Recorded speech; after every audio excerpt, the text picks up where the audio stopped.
درود پاک پوری زندگی بھر، پوری زندگی جتنی دیر سانسوں کی مالا چل رہی ہے، اس ٹائم پیریڈ کے اندر ایک مرتبہ حضور کی ذات والا پر درود پاک پڑھنا بندے پر فرض ہے۔ زندگی میں ایک مرتبہ حضور علیہ السلام کی ذات والا پر درود پاک پڑھنا فرض ہے۔ جب کسی مجلس کے اندر آپ علیہ السلام کا اسم مبارک لیا جائے، حضور کا نام مبارک لیا جائے، تو حضور علیہ السلام کا نام مبارک سن کر درود پاک پڑھنا واجب ہے۔ یہاں پر ایک مسئلے کی طرف میں توجہ دلاتا جاؤں، جب بھی ہم کسی مجلس میں ہوتے ہیں، حضور علیہ السلام کا نام نامی، اسم گرامی تشریف لاتا ہے، تو ہم انگوٹھے چوم کر آنکھوں پر لگاتے ہیں۔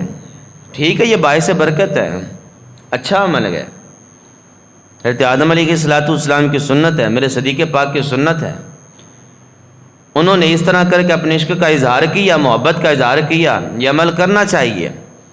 لیکن یاد رکھیے، جب حضور علیہ السلام کا نام نامی اسم گرامی مجلس میں لیا جائے، صرف انگوٹھے چوم کے آنکھوں پر لگائے جائیں، کیا مقصد پورا ہو گیا؟ نہیں، مقصد پورا نہیں ہوا، اس حدیث پاک پر عمل نہیں ہوا۔ حدیث پاک میں بتایا گیا کہ جب مجلس میں حضور کا نام نامی اسم گرامی لیا جائے تو پھر حضور کی ذات پر درود پاک پڑھنا واجب ہے۔ واجب تو ادا کرنا ضروری ہے بھائی، وہ تو لازمی ہے، وہ تو پہلے ہے۔ اس کے بعد آپ انگوٹھے چومیں، ایک مرتبہ چومیں، 10 مرتبہ چومیں، وہ آپ کی محبت ہے، وہ آپ کا عشق ہے، وہ آپ چومتے جائیں، آپ کو کوئی منع نہیں کرے گا۔ اگر منع کرے گا بھی صحیح تو اس کے کونے کھانچے کے اندر محبت کی کوئی جگہ نہیں ہے، محبت والا اختلاف نہیں کر پائے گا آپ سے، یہ کیوں انگوٹھے چوم رہے ہو؟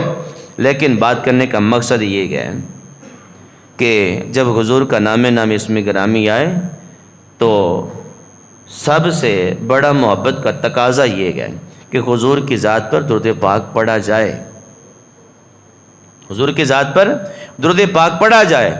درود پاک پڑھنا لازمی ہے، واجب ہے۔ اس کے بعد آپ انگوٹھے چوم کے آنکھوں پہ لگائیں، 1 مرتبہ، 10 مرتبہ، 20 مرتبہ لگائیں، وہ آپ کی محبت ہے۔ لیکن جو چیز ضروری ہے وہ کرنا لازمی ہے۔ انگوٹھے نہیں بھی چومیں گے نا تو کوئی مسئلہ نہیں ہے، لیکن جب نام آئے گا حضور علیہ السلام کا، درود پاک نہیں پڑھیں گے تو گناہ ملے گا، کیونکہ واجب عمل ہے، واجب کا ہم ترک کر رہے ہیں۔